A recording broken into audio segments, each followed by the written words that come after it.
اور کہ یہ ری ٹرائل ہوگا اور دوبارہ سے حق دفاع عمران خان صاحب کو ملے گا، دوبارہ سے عمران خان کے وکیلوں کو حق اجرا بھی ملے گا، اس کے بعد ہوگا۔ بہرحال عرفان قادری صاحب بھی کہہ رہے ہیں کہ یہ آئین اور قانون کے مطابق نہیں ہے،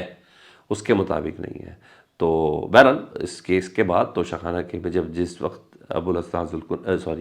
جج بشیر صاحب گرے ہیں اور بے ہوش ہوئے ہیں، تو اس وقت عمران خان صاحب کی صحافیوں سے گفتگو ہوئی اور انہوں نے مزید بتایا سیفر کے حوالے سے کہ جنرل باجوہ صاحب نے دوسری ایکسٹینشن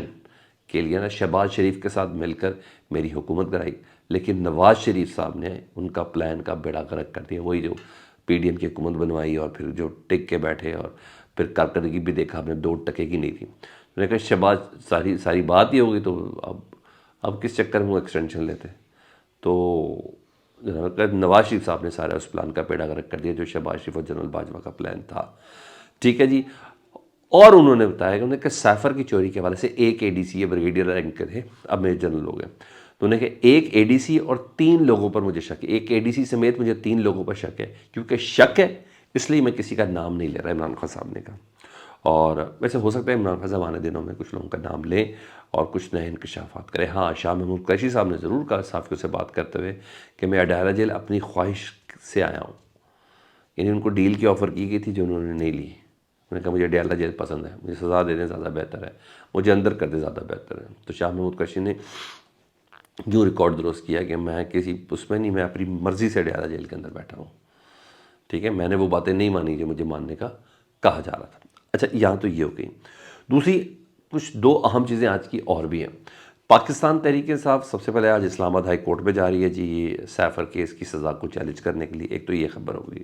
حماد اظہر کے کاغذات جو ہیں وہ مسترد ہوئے تھے تو اس پہ آج سپریم کورٹ میں سماعت ہے، وہ بھی چیزیں ہیں۔ اور سب سے بڑی چیز یہ کہ پاکستان تحریک انصاف نے الیکشن میں، جی ہاں، انٹرا پارٹی اپنے الیکشن کے لیے نا انتخابات کی طرف آنا بھی شروع کر دیا، اس کے لیے سیریس کوششیں شروع کر دی، اور یہ 8 تاریخ سے پہلے انہوں نے کرنا ہی کرنا ہے، ٹھیک ہے۔ جنرل باڈی کا اجلاس طلب کیا، پوری جماعت کی جنرل باڈی کا اجلاس طلب کیا ہے، اور بیک وقت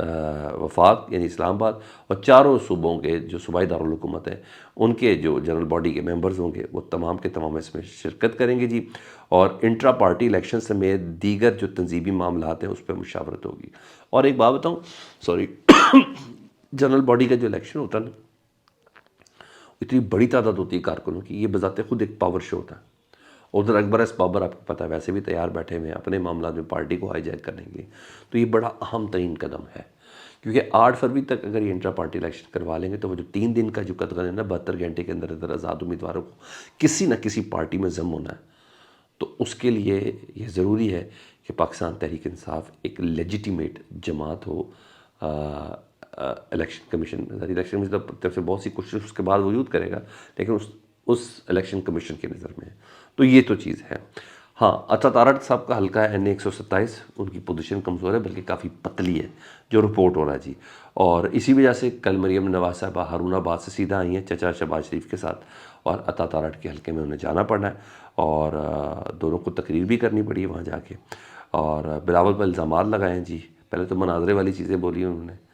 ٹھیک ہے، کون ہوتے مناظرہ کرنے والے جو کچھ بھی۔ ہاں، شہباز شریف صاحب نے کہہ دیا ہے کہ بھائی چلیں میں آپ کو راجن پور کا اسپتال دکھاؤں گا جو آپ کے سندھ کے کسی اسپتال سے بہتر ہوگا، تو اسی بہانے معائنہ بھی ہو جائے گا اور مناظرہ بھی ہو جائے گا۔ لیکن مریم نواز صاحبہ نے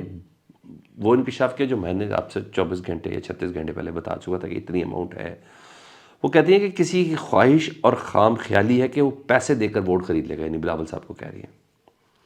کسی کی خواہش اور خام خیالی ہے کہ وہ پیسے دے کر ووٹ خرید لے گا۔ یہاں ووٹ پہلے بھی خریدنے کی کوشش کی گئی تھی، مگر نواز شریف صاحب کی جو سپاہی ہیں شائستہ پرویز وہ یہاں سے جیتی تھی، مطلب بات کھل گئی ہے، اور کہ یہ سب چیزیں بلاول صاحب کر رہے ہیں، پیپلز پارٹی کر رہی ہے، کیونکہ میں نے کو بتایا بلاول صاحب کو حلقہ 127 سے الیکشن لڑانا، ہرانے کے لیے زرداری صاحب نے نہیں کھڑا کیا، اور پورے پاکستان کی طاقت ایک طرح سندھ تو فٹ ہے ان لوگوں کے ساتھ، تو وہ 127 کے اوپر اپنی ساری طاقت لگائیں گے کہ تاکہ مسلم لیگ نون کو پتہ چلے کہ آپ کے گڑھ میں ہم نے میخیں کیسے گاڑی ہیں، بلکہ ایک میخ تگڑی والی گاڑی کیسی ہے۔ اب رد عمل کا انتظار ہے، دیکھیں پیپلز پارٹی اس پر کیا رد عمل دیتی ہے، کہ مریم بی بی نے سیدھا سیدھا بتا دیا ہے کہ آپ ووٹ خرید رہے ہیں۔ فیڈ بیک سے متعلق ضرور آگاہ کیجیے گا، چینل دیکھ رہے ہیں تو چینل سبسکرائب کریں، اس کے لیے بٹن دبا دیں، اگر بیل آئیکن دبا دیں گے تو میرا اور آپ کا رابطہ بحال رہے گا۔ اللہم صلی علی محمد و آل محمد۔